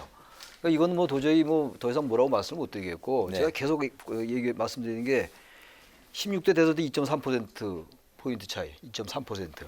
15대 이제 DJ하고 이회창하고 붙었을 때는 37만 표 차이였어요. 1.6%. 네. 저게 만약에 0.7 내지 0.6 아니에요 지금? 그럼 오늘 이제 최종 투표를 아직 투표를 모르겠는데 최종 투표율을 대비하면은 글쎄요 몇 표 차이가 날까요? 제가 갑자기 산술 계산이 안 나는데 1.6% 차이가 그 당시에 37만 표 차이였거든요. 15대 대선 때. 그럼 이게 0.6%면은 그러니 뭐 이게 사전 선거 때 그 사전 투표 때 선관위가 그런 그 정말 하지 말아야 될 실수를 해가지고 그것 때문에 전 더 걱정이 되는 거예요. 다시 말하면 지난 21대 총선 때 4.15 부정선거였다라고 지금도 주장하는 사람들이 있거든요. 저는 개인적으로 전혀 동의하지는 않아요. 그럼에도 불구하고 그분들에게 하나의 근거를 제공하게 됐거든요. 게다가 누가 이기더라도 0.6, 0.7 차이는 뭐 이렇게 될지 모르겠습니다만 이건 표차로 얘기할 수 없을 정도예요. 그러니까 과연 이게 대통령제가 정말 의미가 있느냐라는 문제까지 제기될 수 있을 정도예요. 지금 뭐 정치개혁 얘기하면서 자꾸 4년 중임제도 얘기하는데 대통령제 자체의 모순이에요. 이거 대한민국 한국 대통령제의 모순이란 말이죠. 그러니까 이런 것들 때문에 이번 대선 정말 내일 새벽 아침에 어떤 일이 벌어질지 저는 모르겠는데 너무나 많은 걸 생각하게 하는 선거예요. 이 부분이. 그래서 저는 이 부분은 제가 더 이상 뭐 논평하기가 어려워요. 이 차이가 워낙 적기 때문에. 사전투표 때 이제 투표소 관리 부실 문제가 불거져 왔기 때문에 그렇지 않아도 이제 이번 대선 후에 이제 그 패배에 대한 이제 불복 문제가 또 있지 않겠느냐 우려가 있었는데 이런 초박빙이 됐기 때문에 더 지금 그런 이야기가 나오고 있네요. 뭐 근데 그러더라도 지금 같은 상황에서 뭐 선거 결과를 부정하거나 뭐 부인할 수 있는 상황은 못 될 거라고 생각합니다. 어느 쪽이 당선이 되든지 간에요. 선거 치룰 때마다 매번 가장 가슴 떨려하는 사람이 후보고 그 다음에 걱정하는 사람이 여론조사 회사라고 흔히들 농담처럼 말하는데요. 네. 출구조사가 과연 지금 결과가 참 어렵게 나왔는데 이게 맞을지 염려도 됩니다. 왜냐하면 기존의 출구조사의 방식과는 지금 좀 많은 선거의 차이점이 있고 또 사전투표라고 하는 제도가 그 전까지 한 20% 정도대의 투표율이었는데 지금 37%까지 간 상태로서의 보정이 있는 거지 않습니까? 그리고 이제 제3후보였던 안철수 후보가 사전투표 또 이후에 이제 사퇴를 하신 상태인데 재외국민이나 이런 분들이 또 투표를 다 하셨어요. 네. 그래서 그런 여러 가지 상황들을 좀 고려해야 될 것 같고 또 지금 6시까지가 이제 투표의 원래 일반적으로 마지막입니다만 저희가 확진자들 분들까지 해서 7시 반까지의 투표인데 물론 출구조사가 확진자들 분들이 일정 정도는 반영했다라고 하는 것으로 되어 있습니다만 그 비율이 어느 정도나 보정에 잘 맞을지 좀 지켜봐야 될 것 같고 그래서 결론적으로는 사실 정말 뭐 말씀하신 것처럼 마지막까지 손에 땀을 쥐는 그런 결과가 기대됩니다. 예. 네, 지금 그 지상파 3사 그리고 JTBC에서 했는데 지금 전혀 마치도 산부인과에서 애를 낳는데 애가 바뀐 것 같은 지금 이런 황당한 상황이 지금 만들어져 가지고 모두들 당혹해 하실 것 같은데요. 두 회사, 두 조직 중에 하나는 여론조사와 관련한 공신력에 있어서 엄청난 상처를 받을 거예요. 왜냐하면 둘 중에 하나가 이길 거 아닙니까? 그러니까 맞춘 곳이 3사냐 JTBC냐에 따라서 그렇다라는 것이고요. 사실은 과거 대선에서도 JTBC가 따로 출구조사를 한 적이 있었어요. 그래서 그때 결과가 어떠했다라는 걸 제가 기억은 하지만 말씀은 드리지 않겠습니다. 그래서 공신력에 문제가 있을 거라는 것이고요. 제가 계속 강조하지만 누가 이기든 이게 상처뿐인 영광이 될 수 있다라는 거. 그 다음에 대한민국의 그 제왕적 대통령제라는 것에 대해서 우리가 많은 문제의식을 갖고 있는데 이렇게 1%도 안 되는 차이로 대통령이 돼갖고 과거 전례에 따라서 제왕적 대통령처럼 국정 운영을 했을 때 그 파장은 어떠할 것이라는 거를 미리 좀 자각하기를 누가 되든 바라는 것이고요. 그다음에 이제 우리가 보통 대한민국 대선의 바로미터로 몇 가지 드는 게 있어요. 예를 든다면은 선거의 여론조사를 공표하는 마지막 날 여론조사. 그러니까 우리 요번의 경우에 3월 2일 여론조사거든요. 그리고 특히 이제 몇 지역에 대한 지금 그 출구조사 결과가 나왔는데 특히 어느 지역, 예를 든다면 충북이라든지 뭐 제주라든지 뭐 그런 바로미터가 있는데 이게 지금 전부 다 헷갈리는 상황이 돼버렸어요. 그렇기 때문에 이제는 과거에는 이러면은 반드시 대통령이 당선된다라는 법칙을 지금 다 허물고 있는 상황이 지금의 상황이라는 것이고요. 그다음에 2030과 관련해가지고 20대의 지금 출구조사는 이재명 후보가 높은 곳으로 나왔다고 하지 않았습니까? 30대는 윤석열인데요. 그러면 이 이유가 있을 거예요. 이 근거에 대해서 나중에 이 전문가들의 그 분석이 좀 필요할 거라는 생각이 들고요. 여기서 아까도 말씀드렸지만은 광주라든지 전남, 전북과 관련해가지고 이재명 후보 대 윤석열 후보의 차이가 너무나 많이 납니다. 그런데 국민의힘의 이준석 대표는 30%를 기대한다라는 말을 했었거든요. 이 지역주의의 격차에 대해서 사실은 정치권도 문제지만 이제는 그 지역에 계신 분들도 이 부분에 대해서 이제는 피차, 쌍방의 어떤 각성이 필요한 시점이 아닌가. 저는 물론 호남만 얘기하는 거 아니에요. 지금 보면은 TK 지역도 아직까지 그런 현상을 보이고 있지 않습니까? 그런 부분하고요. 그다음에 선거 결과와 관련해 가지고 미국에서도 이런 대선이 있었어요. 과거에 조지 부시 2세와 알고, 그다음에 힐러리 클린턴과 트럼프. 그때 엄청난 갈등이 있었어요. 왜냐하면 미국은 선거제도가 우리하고 다르기 때문에 전체 득표수로는 진 사람이 많았는데 그들은 일렉토럴 컬리지라 그래가지고선 각 지역마다 배당하는 투표수가 있잖아요. 그래서 실제로 국민들로부터 많은 표를 얻은 사람이 아닌 상대방이 대통령이 됐어요. 그런데 그거를 승복하는 문화가 있지만은 지금 승복할 겁니다라고 그냥 맹목적으로 낙관하기 어려운 게 선거관리위원회가 지금 빌미를 제공한 상황이지 않습니까? 그렇기 때문에 이거를 쉽게 볼 것은 아니라는 생각이 들고요. 더군다나 몇십만 표 차이로 만약에 지게 되면은요. 재외동포 사전 선거했어요. 그리고 확진자 사전 선거하면서 엄청난 사달이 났습니다. 이거 가지고 문제를 삼지 않는다면 그것도 이상한 거 아니겠습니까? 그런 차원에서 정말 알겠습니다. 어떻게 이런 일이 일어날 선거 수가 후에 이제 있는 또 것인지. 불복 문제에 대한 우려를 네. 말씀하셨고요. 네. 예, 이종근 평론가님. 점점 스튜디오 분위기가 너무 무거워지는 것 같아요. 조금 저는 긍정적인 그런 이 분석을 좀 해보겠습니다. 정호 의원님과 약간 좀 다르게 보고 싶은 게 물이 반밖에 안 남았다, 반이나 남았다의 그 차이일 것 같아요. 지금 광주, 전남, 전북, 그 다음에 대구, 경북을 비교했을 때 우리가 지역 갈등을 언제나 상정하고 격차가 많다라고 여겨지지 않습니까? 만약에 지상파 3사의 출구조사 결과를 만약 그대로 나타난다면 저는 여기서 조금 희망을 봅니다. 광주, 전남, 전북이 지금 윤석열 후보가 13.7, 13.3, 14.4예요. 그럼 평균 잡아서 13.5 정도 돼요. 만약 그 결과대로 나오면 국민의힘 계열 정당의 대통령 후보가 로서는 가장 기록적인 지금 수치예요. 두 자릿수 나온 게 10.2%로 박근혜 후보가 광주 전남에서 받은 게 최초였어요. 네. 언제나 단단이었거든요. 그러면 약 한 13.5%였다면 상당히 박근혜 후보 당시에 이 호남 지역에서 받은 표보다 많이 받은 거다라고 여겨지고요. 역시 대구 경북에서 지금 이재명 후보가 24%, 24.6% 받았습니다. 이것도 역시 어찌됐든 이 민주당 계열 정당의 대통령 후보로서는 굉장히 많이 받은 셈이거든요. 그렇기 때문에 양쪽이 그래도 지역 아주 진영의 날카로운 어떤 부딪힘 속에서도 양 그 지역이 상대 후보에 대한 어떤 그런 이 받아들임이 강도가 그 역대보다 컸다. 이 결과대로 나온다면 그렇게 판단하고 싶고요. 사전 투표 아까 지금 그러니까 정 의원께서 지적하셨던 아마 JTBC와 지상파 3사 어느 쪽이건 울고 웃을 것이다 마지막에 그랬을 때 울은 쪽에서는 아마 이 비난을 받을 것 같아요. 사전 투표 보정값.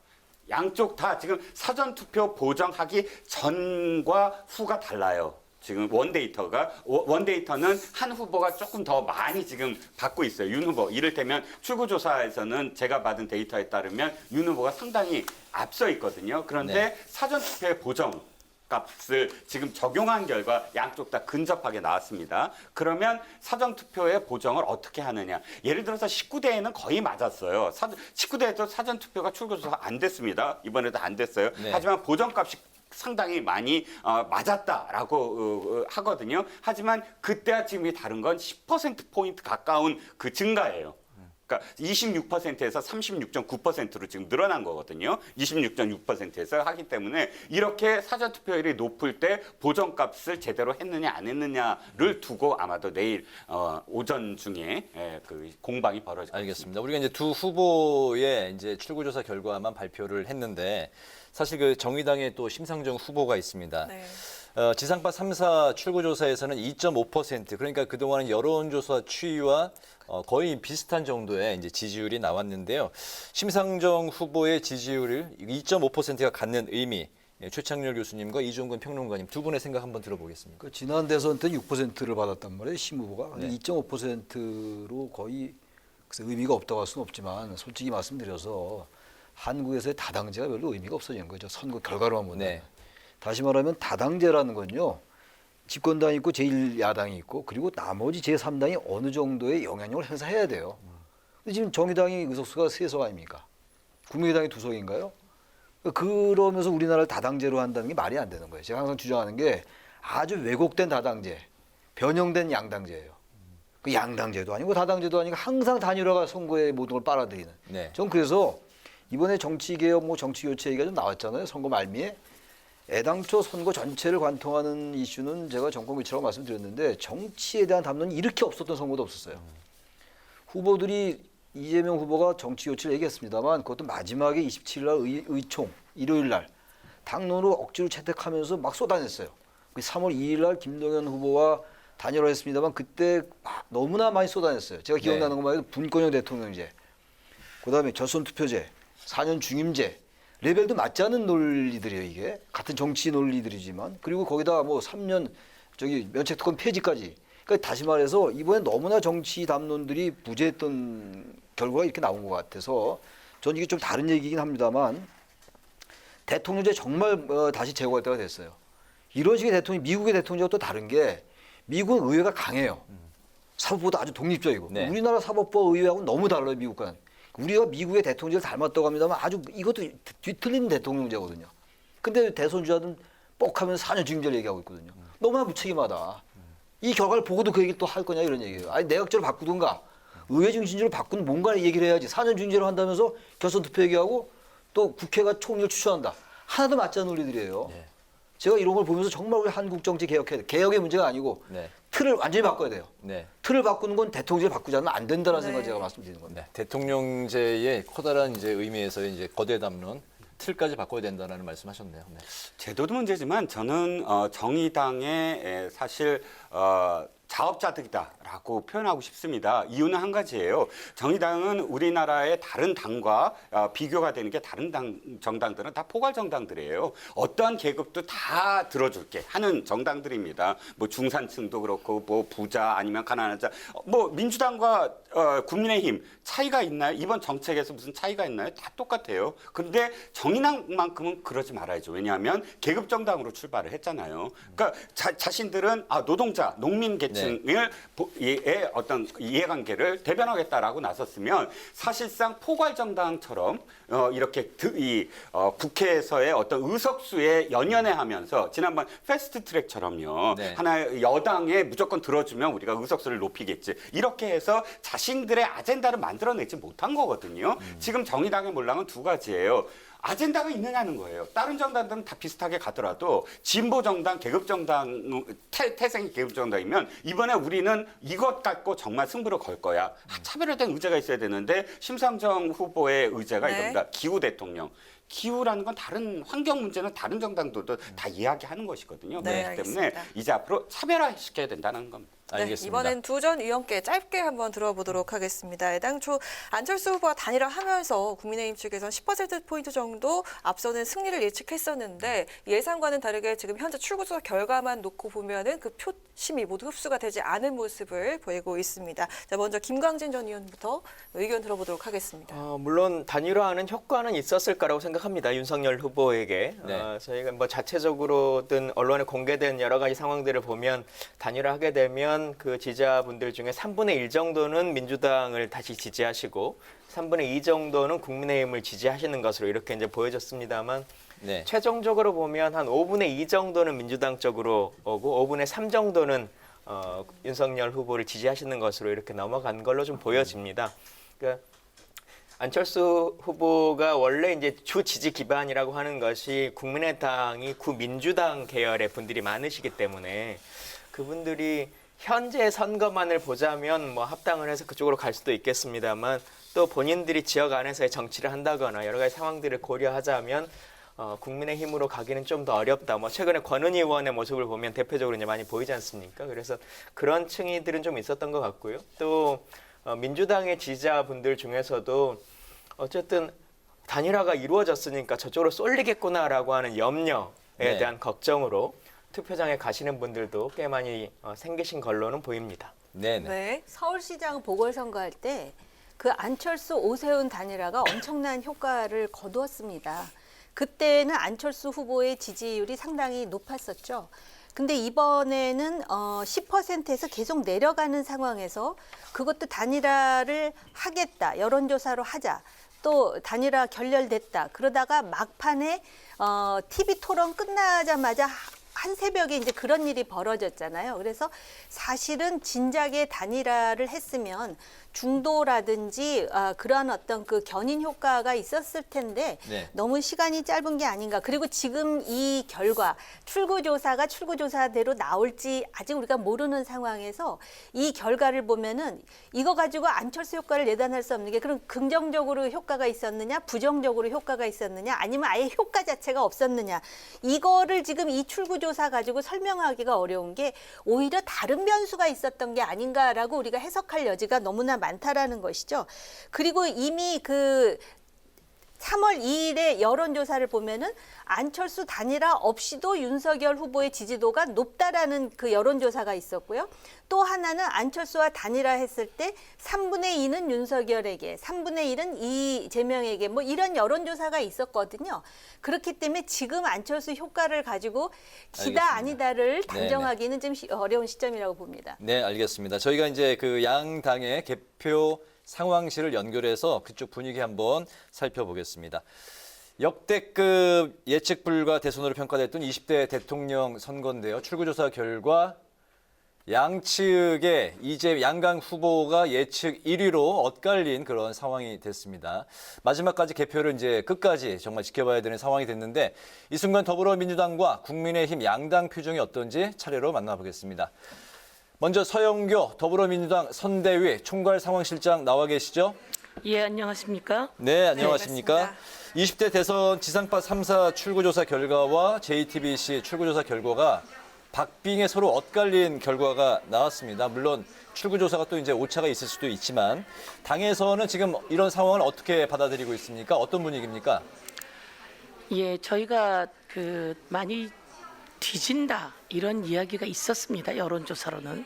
그런데 저희가 현장에서 국민을 만나본 결과 국민들은 이재명 후보가 되어야 한다라고 하는 분위기가 많습니다. 그래서 저희들이 승리를 할 수 있을 것이다 이렇게 예측하고 있었고요. 방송 3사 여론조사는 조금 뒤지고 JTBC 여론조사는 조금 이기는 것으로 나왔습니다. 저희가 새벽까지 지켜봐야 할 것 같은데요. 저희가 과정 속에서 국민의 여망을 받아서 승리할 수 있을 것이다 이렇게 생각하고 있습니다. 네. 민주당은 애초에 좀 높은 투표율이 유리할 것이다라고 생각을 했는데 지금 최종 투표율은 한 80% 정도 예상이 되고 있습니다. 개표가 본격적으로 진행이 되고 있는데요. 현재 어떤 마음으로 지금 개표 상황을 지켜보고 계실까요? 국민의힘에서 10% 정도 이길 거라고 큰 소리를 쳤습니다. 오만했습니다. 그런데 국민의힘도 마지막에 느꼈을 것입니다. 국민의 바람이 이재명 후보 쪽으로 가고 있다는 것을. 그래서 그쪽에서도 상당히 긴장을 했던 것 같고요. 저희들은 최선을 다해왔고 이재명 후보가 좋은 정치를 국민들께 약속해 왔습니다. 이제 윤곽이 드러나는 것은 아마 제가 보기에는 새벽쯤 될 것이다 이렇게 생각하는데요. 새벽까지 침착하게 지켜볼 예정입니다. 투표율이 높으면 저희들에게 유리하다 이런 이야기가 많이 있습니다. 사전 투표율이 많이 높았습니다. 사전 투표를 하고 와서 많은 분들이 저희들에게 1번을 찍었다, 좋은 정치 해달라 이런 이야기 많이 했습니다. 본 투표도 오후에 나온 많은 사람들이 정치 교체, 이재명의 좋은 정치 해주십시오 이렇게 이야기를 해서 저희들은 좋은 바람이 불 수 있을 거다 이렇게 생각하고 있습니다. 네. 당초 이제 선관위는 그 당락 윤곽이 새벽 1시쯤이 될 것이다 이제 예측을 했는데 이런 정도 붙은 상황이라면 내일 아침까지 가봐야 되는 것도 아닌가 뭐 이런 생각까지 듭니다. 예. 어쨌든 이제 당락 윤곽이 드러난 이후에 이재명 후보와 그 여당 선관위 남은 일정이 어떻게 되는지 궁금합니다. 계획이 어떻게 됩니까? 우선 당락이 드러나게 되면 대국민 성명을 하게 되겠죠. 국민들께 감사의 말씀을 드리게 될 거다 이렇게 말씀드리고요. 그 결과가 나오는 것에 따라서 아마 당 주변으로 많은 분들이 오시지 않을까 이런 생각을 하는데요.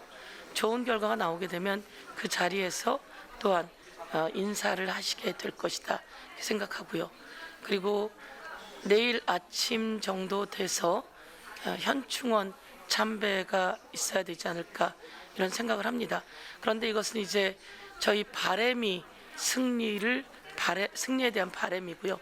우선 결과가 나오는 것을 침착하게 지켜보고 그리고 진행해 나가야 되지 않을까 이렇게 생각합니다. 알겠습니다. 오늘 지금 현재 상황에서 정신없고 많이 바쁘실 텐데 인터뷰에 응해 주셔서 대단히 감사합니다. 네, 고맙습니다. 네, 고맙습니다. 네, 서영교 민주당 선대위 총괄 상황실장 만나서 그곳의 현재 분위기 알아봤고요. 다음은 국민의힘으로 가보겠습니다. 유이동 정책위 의장 나와 계십니다. 안녕하십니까? 네, 안녕하세요. 유희동입니다. 네, 20대 대선 지상파 3사 출구조사 결과, JTBC 출구조사 결과 두 가지의 그 초박빙, 엇갈린 결과, 당에서는 현재 어떻게 받아들이고 있습니까?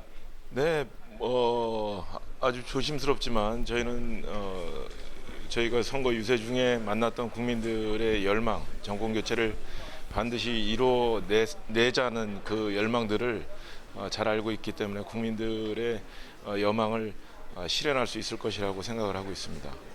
네, 이제 7시 반 현재 76.9%의 투표율을 보이고 있습니다. 현재 개표가 진행 중인 상황인데요. 어떤 마음으로 지금 개표 상황 바라보고 계실까요?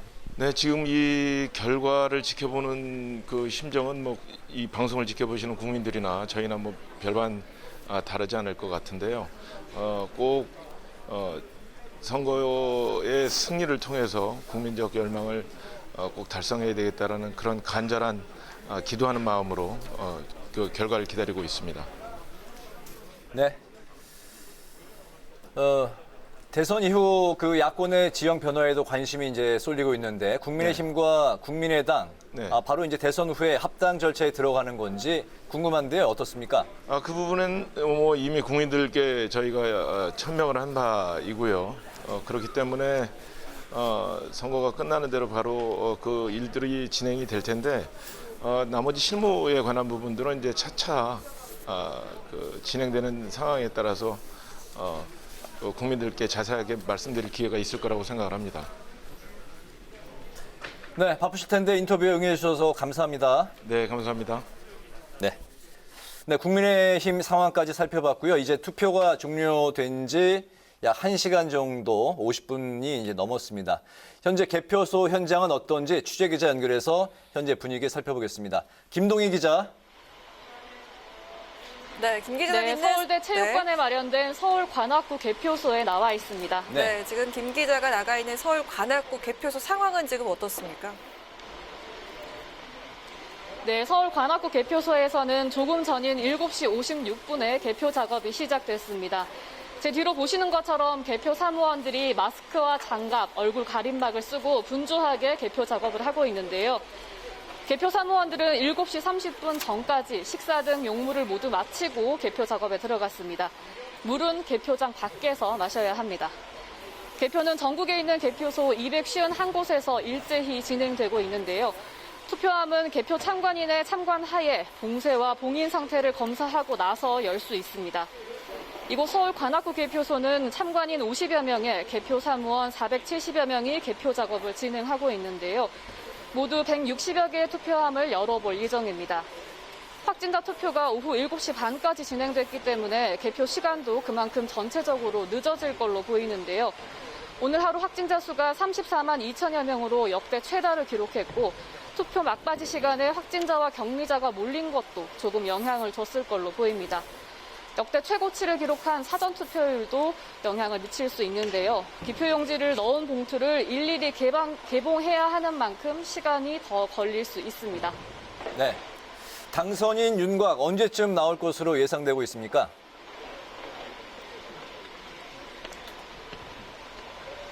네. 중앙선관위는 새벽 1시쯤이면 누가 당선될지 윤곽이 드러날 걸로 예상했습니다. 1위와 2위 득표율 격차가 예상보다 크면 빨리 나오겠지만 여론조사에서 접전을 펼친 두 후보가 투표 결과에서도 초박빙이면 그만큼 시간이 더 걸릴 수 있습니다. 대선 잠정 투표율은 오후 8시 30분쯤 발표될 걸로 예상되는데요. 선관위는 밤 9시쯤 첫 관내 사전투표함의 개표 결과가 공표될 걸로 보고 있습니다. 지금까지 서울대 체육관 개표소에서 국회방송 김동희입니다.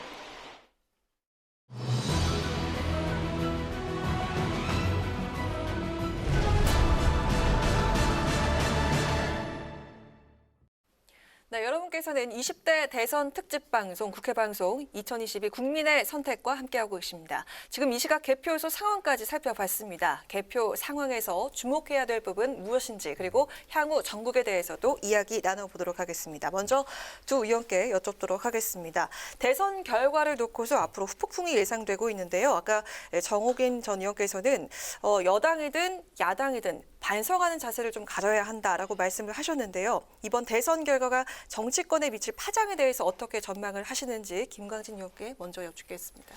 예, 뭐 아까 정 의원님도 여러 차례 말씀하셨습니다만 누가 이기더라도 압승이라고 할 수 없는 상황이고 네.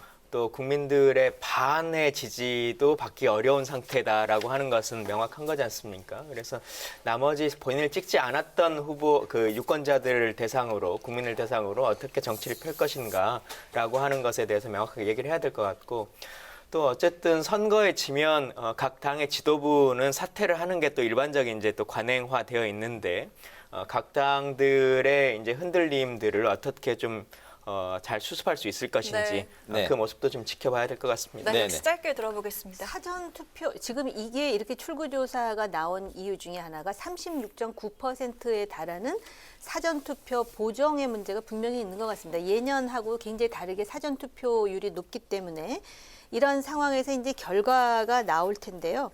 제가 볼 때는 이 결과에 따라서 즉 각 당 내부에서도 상당한 변화가 있으리라 예상이 되고요. 그리고 지금 만약에 윤석열 후보가 당선이 된다면은 거대 민주당이 야당으로 있으면서 이 대통령으로서의 국정 운영을 해야 되는 상황이 오는 것이고 만약에 JTBC 예측대로 이재명 후보가 당선이 된다면 거대 여당의 또 그 행정 그리고 기존의 뭐 많은 그 권력기관들이 지금 민주당 인사들이 차지하고 있지 않습니까? 그래서 이것이 차후 한국의 정치 시스템에 주는 영향은 우리가 상상하는 이상일 겁니다. 알겠습니다. 자, 이제 저희 방송 시간 90분 동안 생방송으로 진행을 했는데요. 대선 특집 2022 국민의 선택 이제 마무리를 해야 될 시간이 됐습니다. 마지막 질문은 한 분당 30초 정도로 짧게 들어보도록 하겠습니다.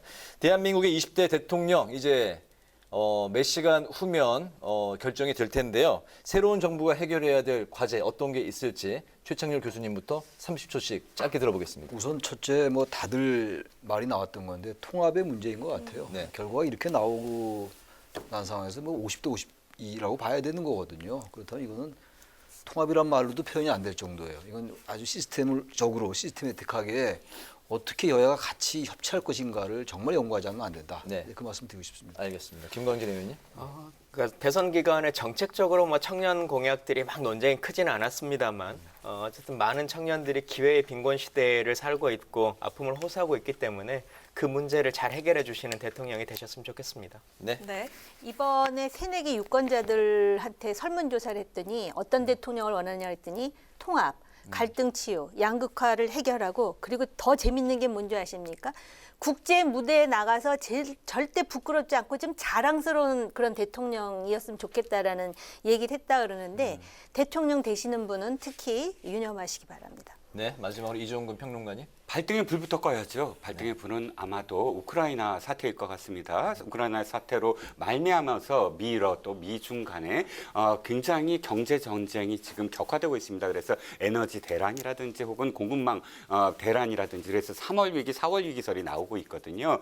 국제적인 감각을 갖고 이 문제를 어떻게 우선 해결할 건가가 아마 발등의 불일 것 같습니다. 알겠습니다. 지금까지 20대 대통령 선거의 의미와 판세 분석 그리고 향후 전국의 전망까지 김광진 전 더불어민주당 의원과 정호김 전 새누리당 의원, 최창렬 교수와 이종근 시사평론가 네 분과 함께했습니다. 오늘 말씀 대단히 감사합니다. 잘 들었습니다. 잘 들었습니다.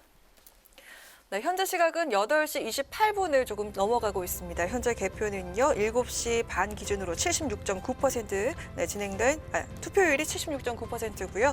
개표가 진행 중인 상황입니다. 어느 정도 밤을 새워야지 결과가 나오지 않을까 이렇게 예상을 하고 있는데요. 모쪼록 우리의 한 표 한 표가 대한민국을 한 걸음 더 나아가게 하는 원동력이 될 수 있길 바라봅니다. 네, 지난 1년 대한민국 국민은 코로나19와 힘겹게 싸우면서도 새로운 대통령을 뽑기 위해 눈과 귀를 열었습니다. 지금 대한민국은 둘로 갈라진 국민을 하나로 모으는 통합의 리더십을 갖춘 우리 사회의 분열과 갈등을 해소하고 치유와 성장의 길로 이끌 새로운 대통령을 기다리고 있습니다. 이제 우리 국민의 선택은 모두 끝이 났습니다. 모쪼록 대한민국의 새로운 희망을 여는 우리가 원하는 대통령이 선출되길 바라면서 국회 방송 대선 특집으로 보내드린 90분 동안의 2022 국민의 선택 방송 여기서 마치고 인사를 드리겠습니다. 시청해주신 여러분 대단히 고맙습니다.